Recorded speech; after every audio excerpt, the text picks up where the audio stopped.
Hannah Abram, Addison Independent. Yeah, can you hear me? We can. Great.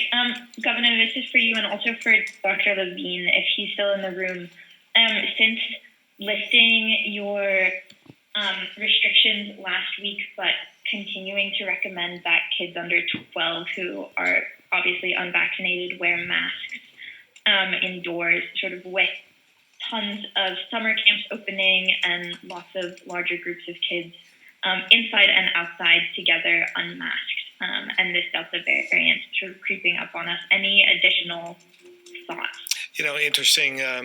That was one of the questions by two governors this morning on the White House call to Dr. Walensky and asking for clarification. This is CDC recommendations for those in summer camps being masked while indoors, not outdoors, but indoors. And I think it was Governor Baker and Governor Bell Edwards it was Governor Lamont who had asked for more clarification. And in particular, Governor Baker was curious as to whether this was going to preclude a lot of kids from coming in. So they promised that they were going to take a look at that and reflect on that and maybe give us further guidance in the future. Dr. Levine.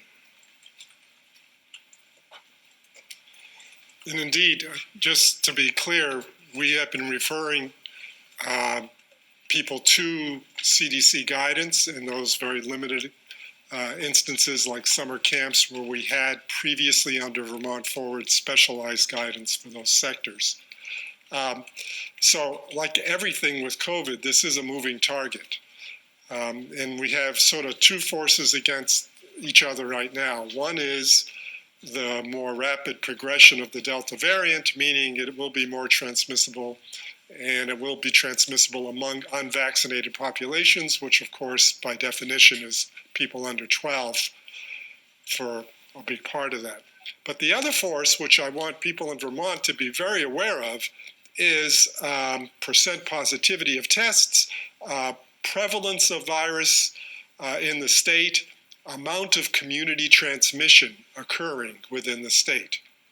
And these are all, right now in Vermont, moving in a very, very good direction for us all. And as I've said before, with enough of us vaccinated, even with a surge of Delta virus coming across the country, we're not going to see that to a huge extent in the state of Vermont because it will really dead end in people who are vaccinated and protected from it. And we know the vaccines are working effectively against it. So I would assume and I would hope that future CDC guidance sort of aligns with those two concepts that yes, we do have a right and a need to protect vulnerable populations, but also we need to put it into context of where we are at the time.